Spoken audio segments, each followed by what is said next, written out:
Hi, bitch besties. It's your main bitch, Melly. Thank you so much for tuning in and welcome to another episode of the Judgy Bitch Pod.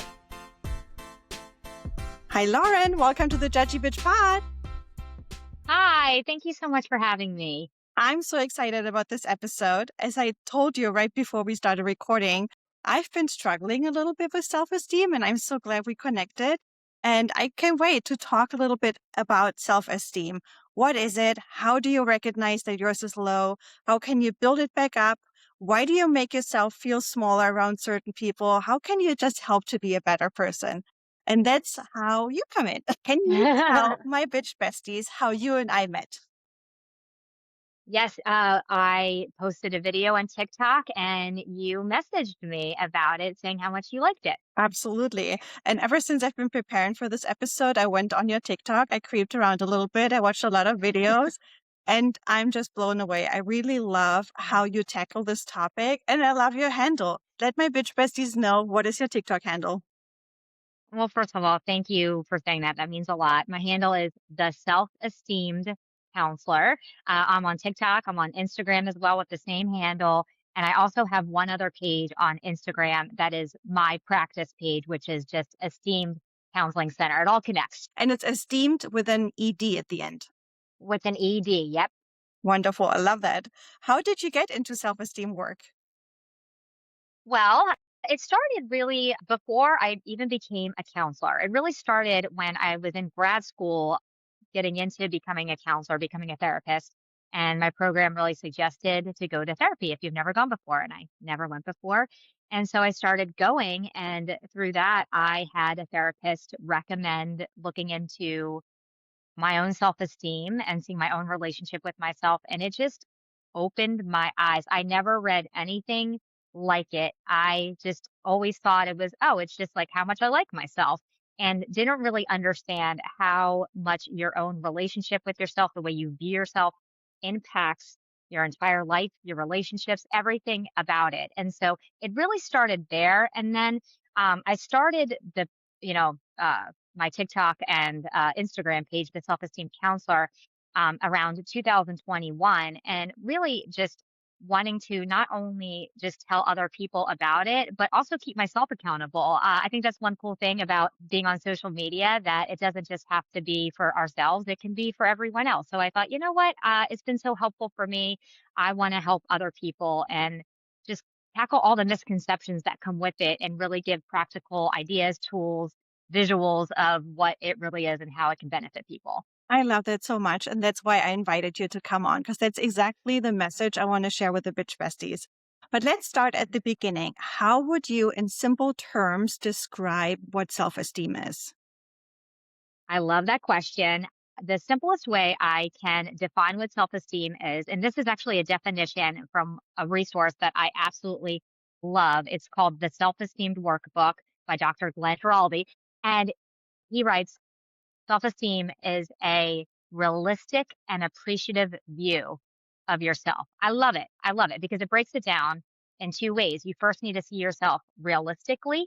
So that's not too negative, too positive, but realistically, the strengths you have, the weaknesses you have, just meeting yourself right where you're at, and then appreciatively. And I know for some people that don't have self esteem, the word self love can be maybe a little cheesy or a little like off putting. Like, how do I love myself? Like, I don't even like myself an ounce. And I think appreciative is the right word there, of like, how can I appreciate all of me with my strengths and my weaknesses and the things that I lack? How can I really appreciate all of who I am? So that's really the most general definition that I really like and feel like is really relatable and helpful for others. I can really relate to that, what you just said. I'm Mhm. a huge fan of therapy. I feel like everybody could use some therapy in their life. Not necessarily, on a weekly basis. It can be like whenever I need it kind of thing. But I feel like therapy helps you understand yourself better and Mhm. recognize maybe little flaws you have or where you can work on yourself. And my therapist recognized or helped me recognize too that my self-esteem was very low. I've been through a very abusive marriage. I got divorced and, I've been through some shit in my life and just affected my self-esteem. And then also coming to America as a German and, English not being my first language, it ate away a little bit of my self-esteem. And I learned from ChatGPT, especially with, English not being my first language, that it also takes a little bit away from my own personality because although I'm fluent, but I just cannot express my personality as well in English as I would in German. Like, some jokes just don't translate or, you know. Mhm. So my therapist suggested that every morning when I brush my teeth and I stand in front of the mirror, I should talk positively about me. And at first I was like, sure, that's ridiculous. Mhm. But it Mhm. helped me so much. I all of a sudden, like I started off looking in the mirror and I was like, okay, what's one positive thing about me? Especially at, 5 a.m. in the morning, there's nothing positive about me. So I thought, but then I had to build it back up and I had to speak more positively about me. And I literally stared at myself in the mirror and I was like, you have actually pretty eyes, like little Mhm. things like that. Is there, is there some myth, is that the word myth, that people mistakenly think about self-esteem? Oh my gosh, there's so much I think that people mistake with self-esteem. I think a lot of times they mistake it for uh, having self-confidence, and self-confidence is a concept of self-esteem, but it's not exactly self-esteem per se. I would say, self-confidence is a form of self-trust. When you don't trust yourself or have self-confidence, the opposite of that is self-doubt. And so a lot of people think, oh, well, if I'm self-confident in this one area, that means like I have good self-esteem, or if I have a lot of friends, I have good self-esteem, or if, I don't know, I talk to myself in a way that I put my head up and I walk, in a certain way with confidence, that means I have self-esteem, but it's so much more than that. And self-confidence is a part of self-esteem because you can be self-confident in any skill. Really, truly. We like to limit ourselves in that. We say, oh, I can't do that. But truly, anything really can be a skill, and we can build self-confidence in that. It just takes these little steps of consistency and to really be okay with being uncomfortable to get up to being to show ourselves like, oh gosh, I can actually do that. I can do those things. And so the part of gaining self-esteem, or really, it's really recognizing your own worth. Like how much the first step is really like I have intrinsic worth. Nobody can take that from me. But what a lot of people mistake is that there's all these externals. So, like to my core, to my being, to when someone's born, they have intrinsic worth because they're a human being, period. People like to dismiss that Mhm. and be like, oh, that's not that big of a deal. It's a huge deal when it comes to like looking at yourself in a realistic and appreciative way. It's the first step. But then there's all these externals and skills that come about. And what gets tricky or the misconception is that, well, if I attach myself to one of those things like productivity. If I'm super productive, then I feel really awesome about myself, right? Or if I'm really attractive, then my gosh, I will have a great self esteem about myself. If I have a lot of money, or if I have a great education, then that means I have, I feel good about myself. That means I have great self esteem. But that's not true. Those are just externals. And not to take away, when we have that, like when we have skills, that does add value to us, but it does not give or take away our actual core worth, our intrinsic worth of just being a human being. So what happens a lot is that people take a lot of pride or build their life on something that really can be taken from them in a second. And so once that thing is taken away or they don't have that thing anymore, well, then it can be devastating to someone's core worth or self-esteem, because it's like, well, I don't have money anymore. I don't have my attractiveness anymore. And so that's not self-esteem. You're just basically putting yourself, I say, like on a roller coaster, because you're attaching yourself to something that's very fluid, where you're looking with self-esteem to be stable the Mhm. entire time. And so it's like, okay, like I feel really attractive today, and then the next day I don't, but I still feel, you know what? I still like myself and I know I have value, and it's not going to shake you. That's what you're looking for, but that's the misconception of, "Oh, if I just had this, this will make myself feel better about my if I have this relationship, it'll make me feel better about myself," and it's like, no, like, the goal is to always be like this with everything else fluctuating that's external around you. That makes sense. So even confident people can have low self-esteem. That's what you're saying, right? 100%.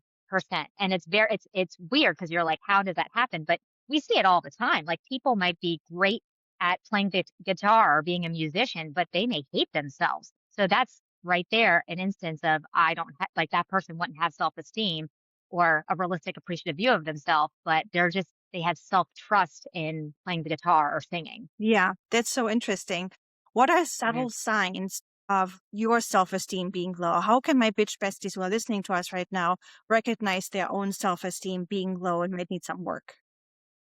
Yeah, I think there's a spectrum of self-esteem, and I think we recognize that. I think a lot of times we associate like a low self-esteem with this is again a term that's used in that workbook, the self-esteem workbook that I mentioned before. It's called self-defeating humility. And that's what a lot of times like our culture, people recognize with like low self-esteem. I think it's the quintessential low self-esteem of like, oh, don't talk to me. Like, oh, when someone compliments someone or them, it's like, no, I look awful today. I think we look at it that way of where it's called self-defeating humility because it's not helpful.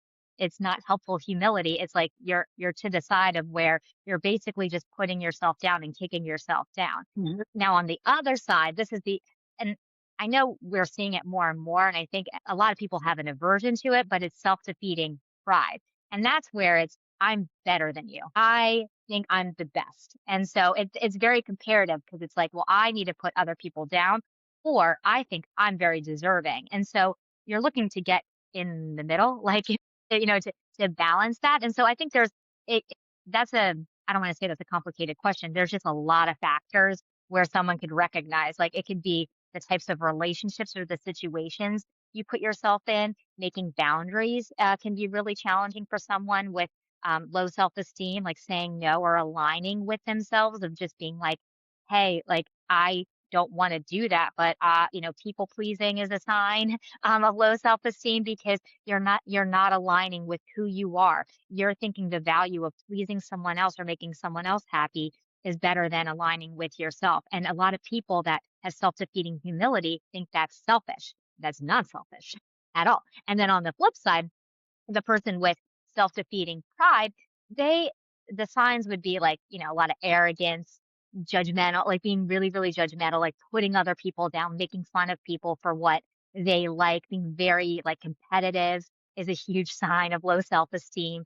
And so there's a few different ways people can recognize like, hey, I'm not doing so well. I think another one, like I mentioned before too, is when you're attaching your worth to an external, like really heavily. So like if I meet someone that is obsessed with, making sure they're like great. Like if I meet with a student and they're like, oh my gosh, I check my grades every single day. And if I get below this grade, it's like I'm worthless. And it's like, whoa. So that's a huge sign too when you are so attached to something. And if it just breaks a little bit, that it's going to deteriorate your world. That's another sign too. Very interesting. You touched on so many topics in what you just said. Let me pick up the people pleasing thing. That's something I'm really good Mhm. at too. Don't worry, I've been there. I can relate. Especially, of course, in a work environment. I've had in the past, have worked with people who like to put other people down to feel better about themselves. So that's probably the flip side, which is why we're probably Mhm. making a very dynamic team, somebody who's people pleasing and somebody who likes to put people down. What would you tell the bitch besties? How can you not only recognize that you are in this people pleasing mode, but also how can you get yourself out of it? Yeah, I think, it really comes with slowing down, being mindful. There's a difference between, I like to say self awareness has two different components of how we can have self awareness. And one that is unhelpful is self consciousness.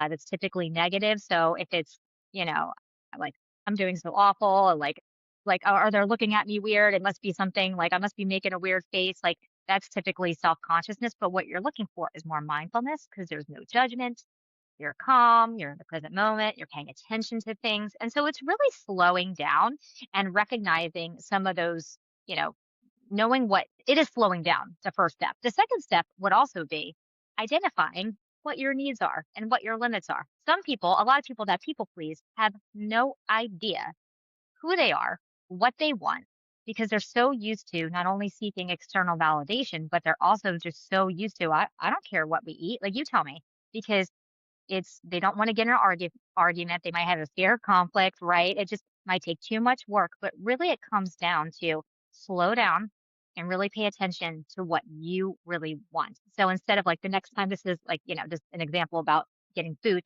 But the next time, like someone asks, like, "Hey, where do you want to go to eat?" Instead of being like, "Well, I don't care. Where do you want to go?" Right? That's like an easy thing that happens all the time. It would be, you know what? I'm not sure yet. Give me a moment. I'm going to think about it and then I'll get back to you. So then you can come back and be like, well, okay, my voice matters. What I want matters. And I'm not just going to deflect it. So I put it on the other person. I really just want to figure out what my needs are. And that example can obviously, you know, be in a lot of other examples, but that's just one example. I love that. That's a great example. You really can Hmm. apply it to anything, any other Hmm. questions, not just the food question, obviously. In one of your Yeah.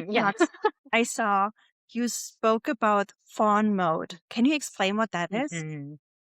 Yeah. So fawn is typically a term that is associated with trauma, like trauma responses. There's different professionals, mental health professionals that will talk about like, it first started with two, fight or flight, which most of us know. Mhm. And then as more research started happening and more research about abuse started happening and consistent abuse, then instead of it like the terminology, the diagnosis being like post traumatic stress disorder, it's not in the DSM yet. I think it'll be there eventually soon, I think with more research, but it's called CPTSD, which is complex post traumatic stress disorder. Yeah. And so with that research, there came a few more terminology, or what they realized, more other ways that people respond to trauma, and that is fawning and freezing. There's other ones, some other professionals might even say more, but for the sake of today, we'll just say those four. And so, fight is when something seems threatening because when you have trauma, you feel unsafe. So your body is automatically trying to keep yourself safe. I'm going to give an example. This Mhm. is how I describe it. I one time when I was in grad school, I was in Virginia. That's where my grad school was. And I went, I'm not great outdoors. Like I've never gone camping in my life. Like I love the beach. Give me a beach and I'm great. But like going camping, that kind of stuff, not so great. But I love to run. And so I asked a local, like, what's a great place to run? And they're like, well, if you feel comfortable, you can go on this trail. And I was like, a trail? I don't know. Like, I'm a girl. Like, I don't, like, I'm a female. Like, I don't know if I feel safe. And they're like, oh, no, there's people down there all the time. And I'm like, okay, sure. So the first time I go, there's a lot of people, whatever. But then the second day I go, and there was no one to be found. But I was like, you know what? Maybe there's more people down the line. So I start running. And all of a sudden, I see a buck. And I am really close to this deer, like this buck, like really, really close. And I looked ahead and I was in between his doe. So I was in between a doe and a buck. And the buck is staring at me like, you better not touch my doe. Like, don't go near her, you know? And I don't know, again, anything about animals. So I'm like, gosh, what is happening right here? Right. So I instinctively froze. I froze, meaning like I like played like I'm not a harm because you can't do anything to me if I'm not moving or if I play dead. So that's one example is freezing is like, oh Mhm. my gosh, like it's a lot of withdrawing, sleeping, napping, that type of stuff that happens with freezing. It looks almost like depression, but it's not depression. It's freezing. So it's Mhm. kind of like I'm going to fall asleep and hope nothing happens and hope they go away at some point and leave me alone. Right. The second one would be like fight. If I fight, I'm gonna go at the buck. That is not the option I chose. Obviously, it's not gonna fight. And then flight would be I'd run. That's what I eventually did. They didn't go anywhere. I waited, and then eventually I was like, well, I got to make a move. I'm going to be here for like hours. So I like ran as fast as I could, and I was fine.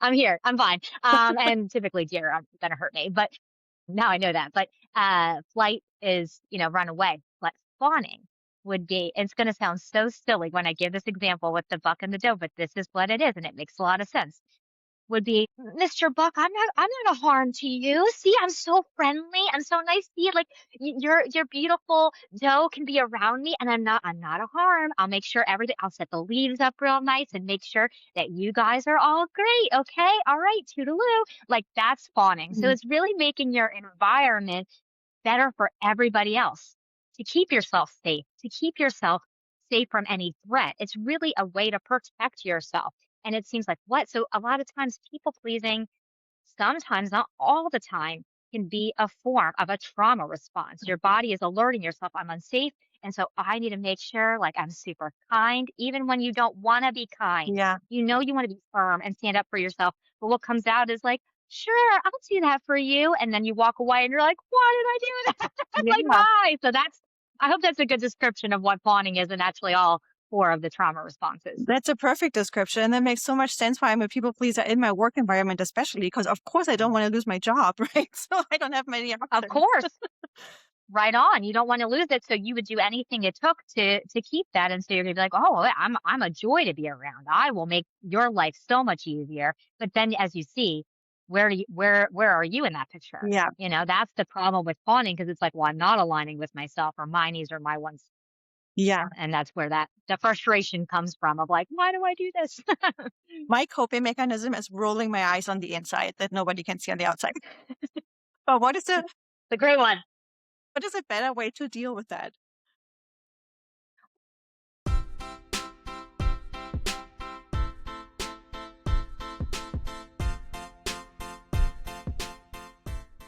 Well, I think it's again a process of self-awareness, of mindfulness, of noticing when you do it and not trying your best not to get frustrated with yourself and giving yourself self-compassion. You spoke about in the beginning how your therapist told you to go in the mirror and do affirmations, however silly that is.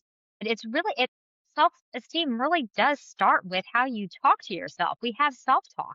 And the more you're aware, we don't slow down to listen, but if you really do slow down, we have beliefs that repeat. We're not really creative in this area. We love patterns. We they're comforting to us. And so if you notice, you tell yourself the same things over and over Yeah, again, including yourself. And so self-compassion is, and it's again not like it's not sugarcoating anything. It's just really looking at a situation realistically and not bashing yourself. That's where it comes in. And so yeah, a better way of kind of dealing with and walking through when you notice that you're fawning is to, hey, I noticed it. Oh my gosh, I actually had this self awareness to realize like I didn't want to be, to put aside my own needs. I really wanted to be vocal, but I couldn't, I literally could not. It's not anyone, nobody's purposely fawning. Nobody purposely chooses any of those trauma responses. They're literal automatic. And so it's not like you're choosing to do it. So the goal would be obviously therapy really does help and trauma informed therapy helps. Like trauma, there's a great book called The Body Keeps the Score. That is an old school book that, is amazing and talks about like some like your body when you experience trauma, it gets stuck in you. And so there are somatic exercises you can do, but also it's just like kind of practicing it even behind closed doors and trying to, a lot of people sometimes, not all the time, can knock cognitive behavioral therapy.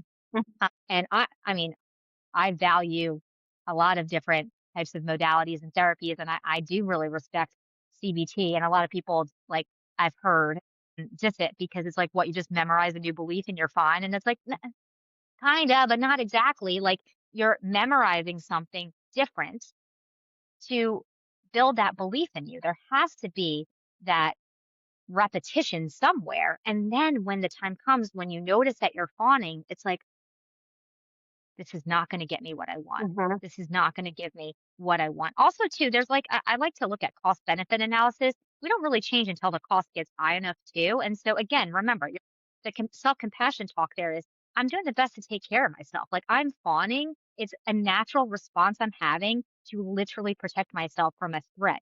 The goal is to realize I'm not in danger. That's the hard part. I'm actually not in danger. So what grounding is very helpful. My favorite, this is like the quickest thing I could suggest to someone who's just trying to ground in the moment that feel like they feel that trigger. Sometimes it is getting yourself out of the situation and walking away. And if you can't do that, like any type of somatic breathing or deep breathing. And again, I know people can knock that. My favorite deep breathing is called progressive muscle relaxation. It's my all-time favorite. I don't think I've ever had anybody, whenever I've suggested it, come back and be like, that was dumb or didn't work. Everybody has come back to me over the past 10 plus years I've been counseling saying, that's like the only thing that works. So it's basically like you've become a human stress ball. The concept of a stress ball is you squeeze it and then it releases the tension. And so it's you basically take a deep breath and you tighten your entire body like a stress ball for just a few seconds, like 5 to 10 seconds. You hold your breath and then you breathe out through your mouth, and then you breathe in through your nose and out through your mouth 4 more times, just trying to relax every time. You never get tight again. mhm. You want to just relax it, but you could use any type of somatic breathing, like box breathing, really anything to calm that body down. And then I like equations, I like simple things. So I would say calm the body first, then calm the mind, and then you'll have your calm self. And if you aren't calm yet, just keep doing that. Calm the body, calm the mind. A lot of times we try to like calm our mind first and like, why am I anxious? Why am I doing this? What's going on? And that creates more anxiousness. So you want to first, Yeah. especially with trauma, calm the body, then calm the mind. So it'd be like any type of deep breathing. Again, my choice, PMR, progressive muscle relaxation. And then a quick statement of just saying, I am safe. Mhm. That's it. I'm safe. And that sounds ridiculous, but it's because your body's telling you you're not safe. You need to hear it. I am safe. Mhm. And that will lead to your body then in those instances where it feels unsafe to say, I am safe and I can speak up for myself. I can align for myself. I can advocate for myself and not fawn. That is so interesting. Do you think that's like a muscle? Like the more you practice that, the better you Mhm. get, and your body will like, almost like level up, remember the last status quo and then continuously improve? Yeah. I mean, yes, now again, with any type of trauma, there are triggers that happen. That word has been way overused lately, triggers, but a real trigger, and I mean, like, the thing with any type of trauma, like, things like smells, tastes remind you of a certain place and can bring you back into those feelings or feeling unsafe, and so, yes, I think anything can be, like I said in the beginning, a skill to be developed, and Mhm. so, yes, there can be now growth is not linear, it's it goes all Yeah. around, like, but it is the goal is to consistently go in this direction, even if there's ebbs and flows, it's still, okay, I'm still going this way. Mhm. And so, yes, there is real hope for people to recover from fawning. There are great resources out there and a lot of great books. One of my favorite authors is Dr. Ingrid Clayton. She has a great memoir called Believing Me that is phenomenal. I highly recommended it. Have you ever heard of her, of Dr. Ingrid Clayton? No, Oh my gosh, her is amazing. And she also, she's a clinical psychologist. And what I like about her work is that that book specifically talks about her own experience of experiencing CPTSD, and then she gives all the clinical terminology in the back. And she just wrote a book recently all about fawning. She's phenomenal. She has a lot of resources too. So she's also, I think, I believe on TikTok and Instagram as well. But she has great resources on fawning as well. I love that. I'm going to look that up after the episode. But fawning is Yeah. not the same as killing them with kindness, right? Let's just make that clear. Oh, no, no, no, no, no. It's not the same. It's now all our like again adaptations, or they can be like considered like they are manipulative because you're trying to control a situation. But again, fawning is different than killing them with kindness because it's not intentional. Fawning is not intentional at all. It's not on purpose. Mhm. It's completely different than trying to manipulate and kill with kindness and be like, oh, I'm going to be super sweet and then they're going to like me and then I'm going to get my way. It's very subconscious. It's really unconscious with fawning because it's again, it's a trauma response. You think you're in danger, it's automatically happening. Where other people, I think a lot of it is fawning is a huge misconception because a lot of people are like, why were you so nice to the person? It's like, I don't know. I didn't want to be. Where killing them with kindness, there's more intention Mm. behind it. Gotcha. Yeah, that makes total sense. And then let's switch the flip a little bit or flip the coin or whatever you want to say. You mentioned earlier also people who feel the need of putting other people down in order to feel better about Mhm. themselves. Let's talk about that a little bit. Why is that happening? Do they do that intentionally? And how can you react to those kind of people? Yeah, I think you know what it it depends. There's a lot of reasons why people behave the way that they behave and think the way that they think, right? Mhm. So it could be environmental, it could be the way they were raised, it could be their peers there around what's in, what's not in, it could be what's celebrated. There's a lot of things that are components to why people become more or have more self defeating pride. It really is like when you think about it, both are coping mechanisms. Self defeating humility and self defeating pride is a type of way to protect oneself and to say, okay, or their ego, right? So it Mhm. feels like good in the moment. If I put someone down, it makes me feel good.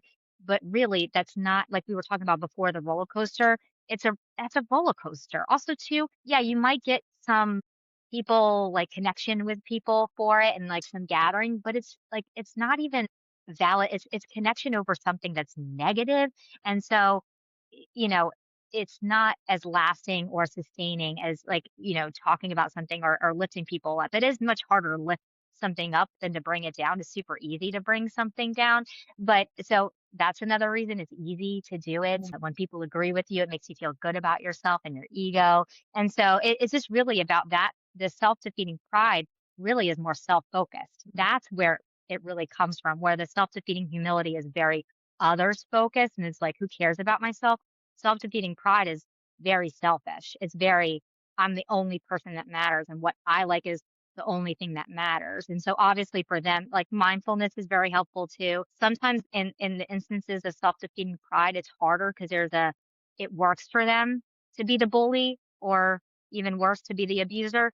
Not to say that's worse, it's kind of similar, but you know what I mean? Like Yeah. if we're gonna talk about that, it works for them. People a lot of times people abuse because it works for Yeah. them because they get what they want. And so if they're continually self-focused, well, what's the point of focusing on others? So having self-defeating pride, it's not a hopelessness. I've seen many people with self-defeating pride get a balanced self-esteem. It's just harder because a lot of times it feels so good to have self-defeating Mhm. pride. So it feels good to them, but it doesn't necessarily Mhm. mean that they have high self-esteem, does it?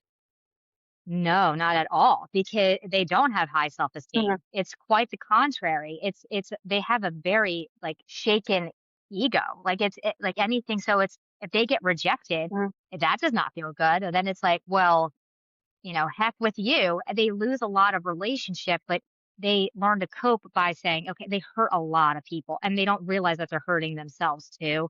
And that's the part of like the cost has to get high enough for them to realize the benefit of learning how to be a little bit more others focused and not so self focused because there's beauty in having real beautiful connection with someone and having a relationship without it being let's talk negatively about someone or put them down or anything like that to make themselves feel better. So the same goes for self-defeating pride as it goes for self-defeating humility of again just for them to recognize and have a realistic view of themselves to know that they're not the best and better than everyone else, that they're just equal to. Everyone has equal value. We all have intrinsic value, like I said before, with our worth. We all have the equal amount of value because we're human. Our skill and our skills that we develop or our talents give us different value, but they're not all of us. And like it's like when someone's like, "Oh, I'm better than you," because like it reminds me of like elementary school when like a kid is like, oh, like is in fourth grade talking to like I don't know a first grader, like you don't know how to do multiplication. Like what's your like I do. That's what self-defeating pride looks like because it's like you're gonna put down someone who hasn't even learned the skill yet, is not even ready to learn the skill yet. Like, what does that say about you? Right. I love that. We all have the same value. That's a nice life motto to have. You Yeah. also mentioned that people who put other people down seem to continuously get away with it for some reason. And I Mhm. noticed that too, especially in my work environment, that, you know, they seem to have an on-off switch in my experience. Mhm. Like they can turn it on with people where they feel they can get away with, Mhm. and then they turn around and they're the super sweetest and nicest and liked by everybody. And that's how they get away with that.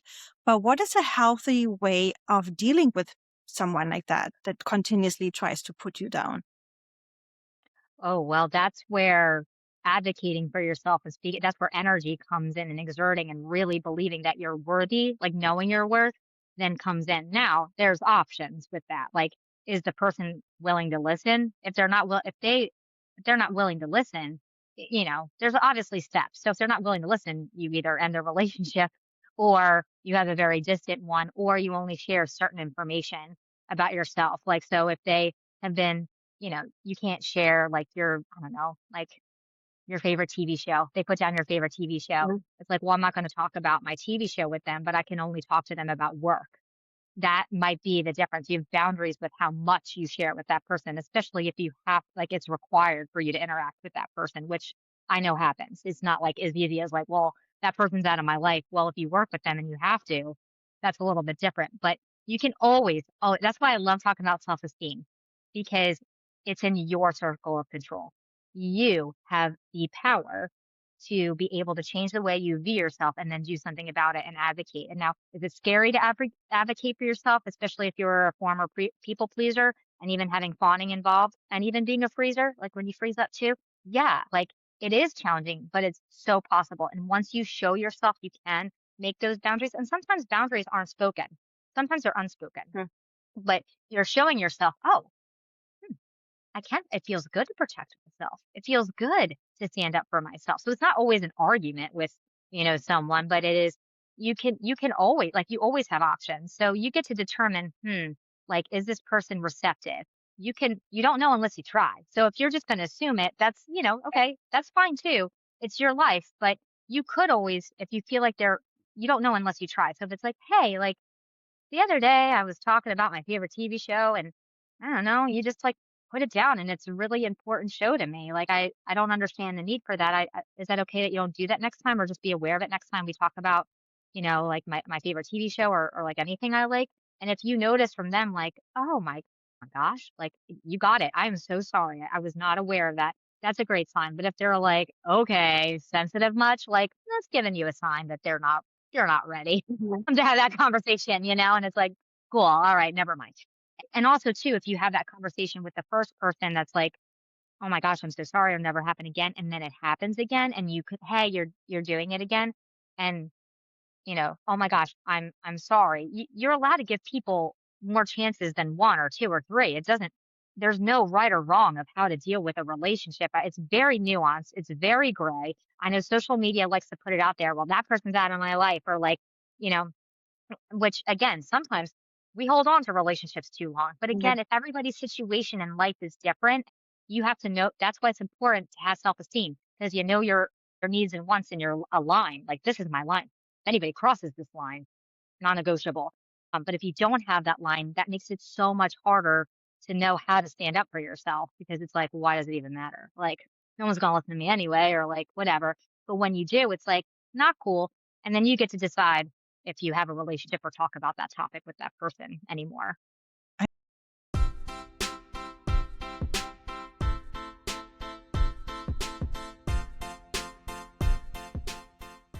I love that. Everything you just said applies to me, by the way. I also noticed that, like with friendships, for example, it's easier to practice of Mm, speaking out loud and saying, you crossed my boundaries and, sticking up for yourself mhm. rather than with people at work, for example. So I would encourage people to practice with people where they think, it's the easier target. Let's just say it this way. Yeah, But what other yeah. tips would you give the bitch besties that have been listening so far, realized, shit, I have some low esteem issues probably from, either people pleasing or fawning or whatever. What tips would you give them where to start, how to build up your self-esteem? There's a few ways that someone can do that. I mean, obviously, I'm a huge advocate of therapy and finding a safe and qualified therapist to talk to someone. If you're looking more so to get out of like fawning or freezing mode or any of the trauma responses, then you really want to look for a therapist that's trauma informed and that can really help you work through those trauma responses that are really, again, unconscious, that we really have a hard time and they're stuck in the body and how to get those out. Another way I did say this before is, the Self-Esteemed workbook, pick up a copy, like, there's a lot of resources out there, but I love a good workbook, and it's a good workbook that I just like the way that it's structured. It first talks about setting up and focusing and realizing and recognizing your self-worth, that you have worth. You start there, that's the foundation, and then you go to, well, how do I love myself or appreciate myself more? And that comes with another layer, and then it's how do I sustain this? And again, the goal is not to have this perfect all the time self-esteem. Things happen and triggers happen. We're humans, but it's balanced. It's you're looking for a balance where you're consistently making choices that align with yourself and really align with your values as well. And again, you have to take that time to know that you have value in order to do that. So that's one way. Another way too, I would say, is like what you were talking about with the affirmations, kind of starting where like what are those beliefs you have about yourself, that you're telling yourself? Like, go with your self talk and even try to go with like reframing it in a more self compassionate way. So instead of being like, I'm going to this is labeling, like, I'm so stupid, right? Whoa, like that's a massive statement that you're telling yourself. Like, that's not cool. Like, you're basically telling all of yourself that you're stupid. So, how can I, like, okay, in that moment, maybe I made an unwise choice and that wasn't my best choice, but life's a learning experience and I can learn from that. You're not going from, "Oh, I'm so stupid," to like, "I'm brilliant. I'm so smart." Like, Mm. you're not doing that, but you're being again realistic and saying, "Hey, like things happen, things pop up. like, hey, maybe we can go back and kind of look at like what happened there. Did I not study enough? Was I not prepared enough? Like, what do I need to do for next time to learn from this? Because you can, like, we like to tell ourselves we have one shot and then, oh, we failed. And then, but you can come back. So, like, self talk or reframing things is very, very helpful too. And again, a therapist can help with that, or you can even start on your own, just listing that down as well. The last thing, the other thing I will say is just what I had mentioned it before is writing down your likes and dislikes and what you want and what you need in life. Because in order to advocate for yourself or know what kind of life you want, you first have to know what you like and don't like.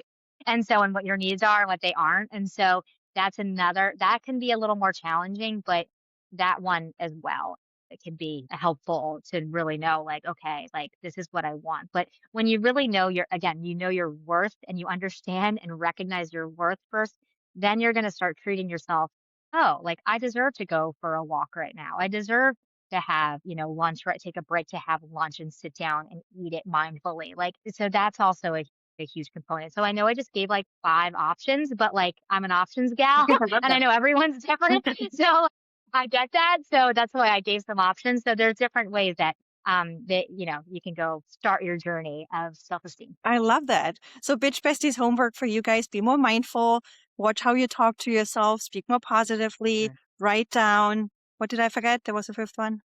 Your needs and Your your needs. wants. Yes, absolutely. I love Mhm. that.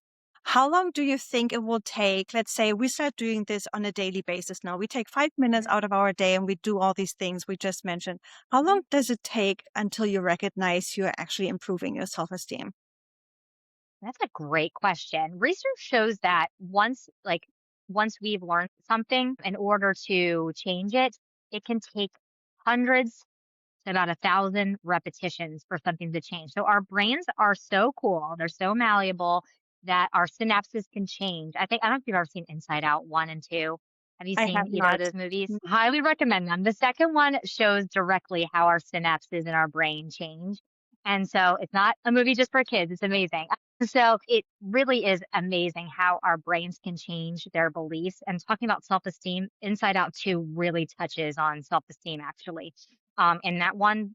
So that actually shows the process, but it depends. It depends on how consistent you are. But like what you're saying, if you pay attention to it and are very mindful about it daily, well, you're going to notice changes in the first few months for sure. But you're going to notice, like, think about that. If it's hundreds of repetitions, it might be like you might reflect, like, next new year and be like, oh my gosh, I am not people pleasing as much anymore. I get to choose who's in my life. And I don't have to make everybody happy, but I get to choose who gets to talk to me and who I get to talk with. Like that's a difference. So you'll start noticing things and me like I mean in the first few months if you do it consistently. But I mean it's hard to say. Everyone's different and everyone has Yeah. different type of self-esteem wounds. So it just and again how willing you are and what things come up. Like I said, like things can pop up that wouldn't impact you, that would impact someone else, that could take them on a little loop de loop. Yeah. But as long as you're consistent, like I think the best thing to tell yourself, like, well, I didn't know this information like 2 months ago, so this is better than 2 months ago. Even if it doesn't feel like it, like you're still making those steps to improve. One day you'll notice and be like, I don't call myself stupid anymore. Like, that's so cool. I don't need to call myself stupid. Like, that's not even, there's no point to it. Yeah. I love that. That's such great advice you're giving. And you also said earlier, it's kind of like up and downs a little bit. It ebbs and flows a little bit. Yeah. So we also should keep that in mind that it's, not going to go straight up right away, probably. But what is one Yes. thing that people can ask themselves when they're realizing, oh, I'm on a down a little bit? Or is there an exercise they could do to pull themselves out again and go back on the upwards trajectory? Do you have advice for that? Yeah. Again, I'm all about grounding, but, and, calming the body down. Like, I like how quick because it is really like you're trying to calm the body down and calm the mind down. Also, too, like, recognizing your emotions is a form of self-care. So, like, taking care of your emotions is another part of that. So, like, even that as well is like, oh gosh, like I'm making choices that I know aren't aligning with myself. So it is like you're trying to slow down everything. And the way to do that is deep breathing is making you slow down. Hmm. and kind of just reflecting. Like I said it before, life's the learning experience. So you're learning for each of those times of like, huh, I've noticed I have been people pleasing more, or like saying no, but then saying yes. I'm like, huh, it's more so first be curious. Don't be judgmental. Try your best not to be judgmental, but be curious and be like, huh, has anything happened? Like, first explore it. And then, you know, you can go with that calm the body, calm the mind. So, like, I'm going to do that deep breathing and then do whatever. And when I say calm the mind, that could be, like I said, I am safe, but it also could be those statements that remind you of who you are. And sometimes, there's a lot of stuff that's on social media that I love, but one of my favorites that I saw and I've posted about it before is like main character energy. Yeah, And like to someone with like so this is specifically for someone with self-defeating humility. Someone with defeating humility is like character. Like, I don't want to be the main character, but it really can something like a phrase like that can remind you of like who you are. Like, yeah, I'm the main character of my own life. Duh. Like it's nobody else's life but mine. I'm the star of my own show.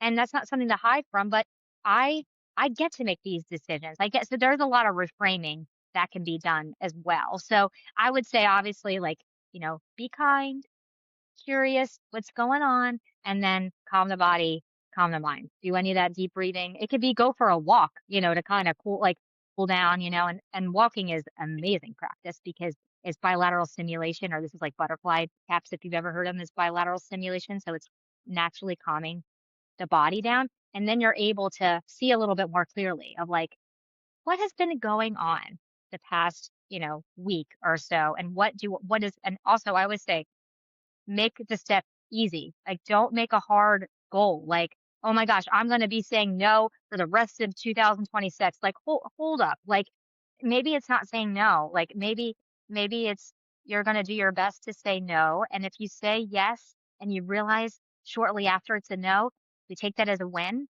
and we gradually get back to, okay, I'm going to get the courage to say no because it does not benefit me to say yes in these times that I know I need to say no. So, again, it depends, but I like that kind of stuff. But first be curious, calm your body down, and then kind of navigate in your mind what needs to happen in the mind to get back on track. I love that so much. You know how people talk negatively to themselves, for example, and that eats away from their Oh, yes. self-esteem. What is one thing that people should stop immediately? I mean, I definitely go with the negative self-talk. Comparison's a hard one. I'm not a huge fan of comparison, but Yeah, that one's probably don't know if research doesn't probably back this, but I hear it a lot. That comparison just happens all the time. And it's just a lot of times when it happens, you're thinking less than yourself. It's either, oh, I'll never be like that person. And so compare, but like, I'm a therapist, so I'm never gonna be like, stop doing it. You're gonna stop doing this. But I would say the number one thing to start doing is to be self-compassionate with yourself. So the number one thing to stop doing is being, is having really negative self-talk. There's no need for it. It is not helpful. It's never gonna help any situation you're in to talk to yourself in a demeaning, authoritative way. It's just that like it's always better. Research shows that being self compassionate is the number one skill to learn to have the most content life. And so, really, it's nothing else. It's not thankfulness. It's not exercising. It is self compassion. It's how you talk to yourself. So, that would be the number one thing to start doing and to stop doing is to be mean to yourself, I to love stop being mean to yourself. I love that. And I heard somewhere before, and I try to remember where, but I can't, that somebody said, would you allow your best friend or your sister or whoever to talk to you in this way? So why do you Hmm. allow yourself to talk to you in this way? And that kind of stuck Hmm. with me. And it's along the lines what you just said. And I love that. Yep. But you also mentioned comparing yourself to other people. And that brings me to Hmm. social media.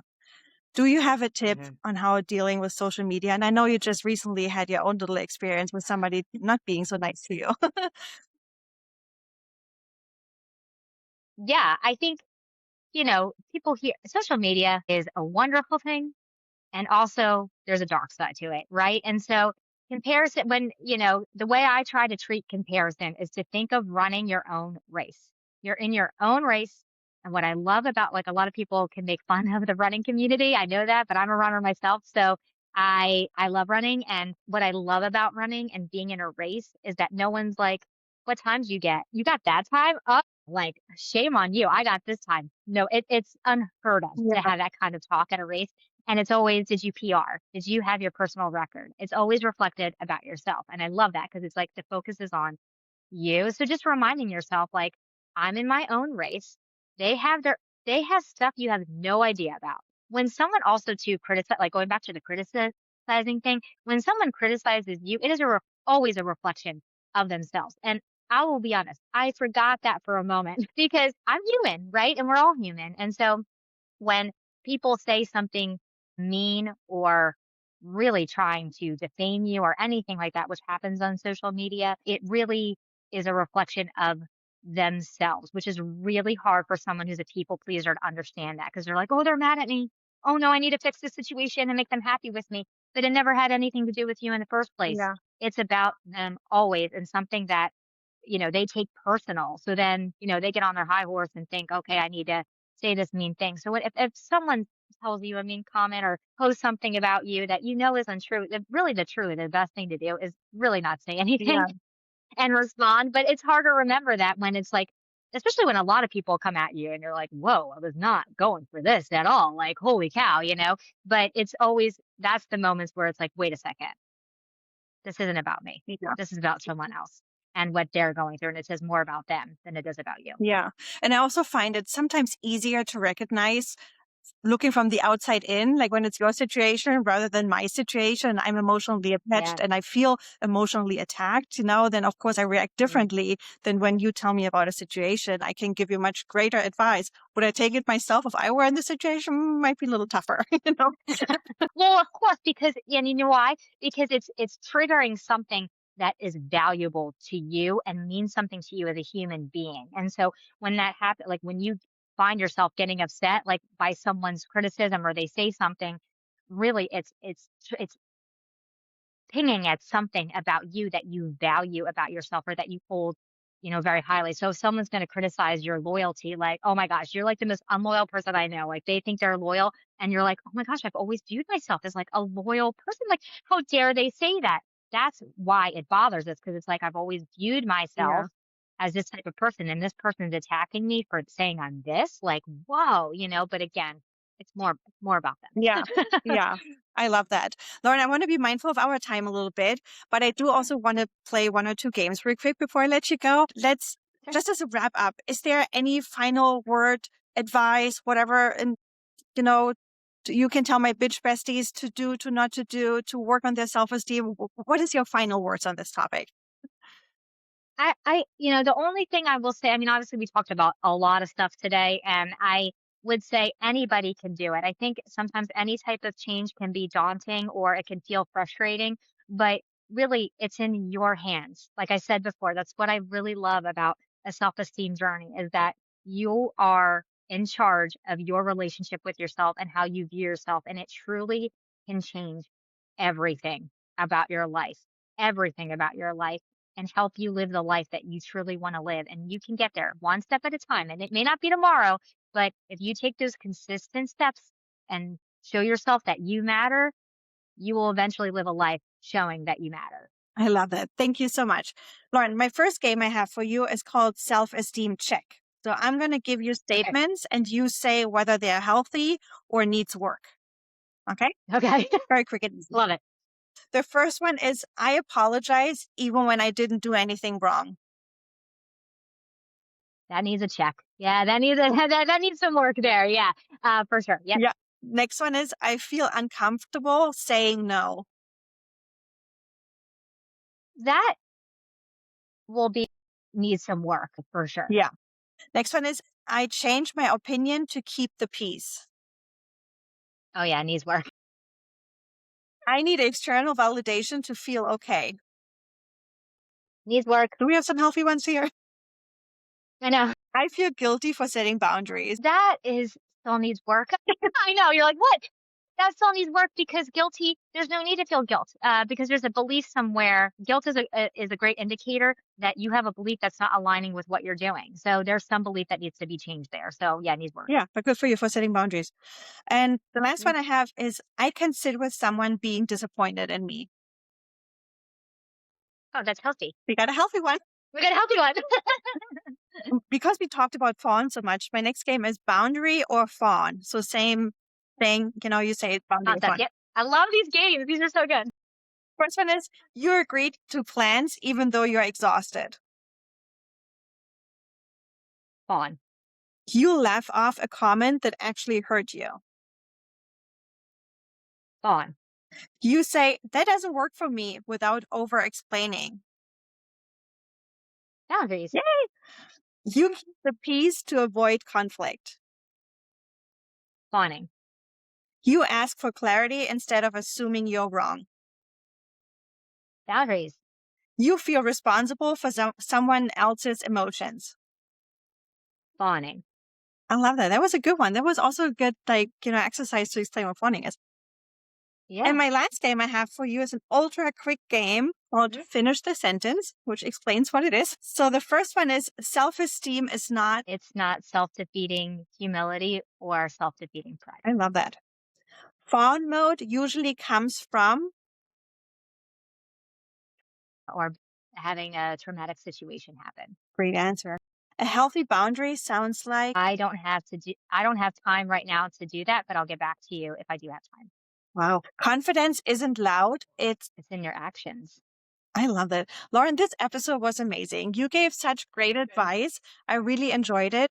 I also enjoyed your TikTok, as I mentioned earlier. Please shout it out one more time. Where can people follow you? And Bitch Besties, please follow Lauren because she has amazing content, not only about self-esteem, she also does some silly dances, which is fun to watch. Please shout out your TikTok. And also, if people are interested in booking your services, please also let us know where to find you. Of course. Again, my handle is the Self-Esteemed Counselor. I'm on TikTok and on Instagram, both of the same handles. And then I'm also on Instagram. My practice name is Esteemed Counseling Center. Again, all of it is really about being esteemed, being respected. Esteemed is how to respect yourself. And then at Esteemed Counseling Center, my heart is for everyone to not only have that self-esteem, but know that they're respected when they walk in those doors as well. And you can contact me. I have a Psychology Today page. You can contact me on my social media pages is probably the best way to contact me. And we can go from there. I love that. Bitch Besties, I hope you enjoyed this episode as much as I did. I learned so much. There's definitely homework we got to do. I hope you had a pen and wrote them all down. If not, you have to listen to the episode again. Give me some feedback, what you thought, if you have some experiences with any of the topics we touched on. And I see you next week. Thank you so much for joining. Bye. That was it for today. Thank you so much for listening. And if you are as excited and opinionated as Peanut and me, please give us a follow on Instagram at the Judgy Bitch Pod. And don't forget, please also tell everybody you know about this new podcast so they come and follow us as well. We would much appreciate it. Would you like to be part of it? Sure, go ahead. Send us a DM with your feedback, your hot takes, and your unapologetic opinions. We might read them next time. And last but not least, don't forget, please follow, review, and rate wherever you listen to this podcast. See you next week. Cheers, bitches.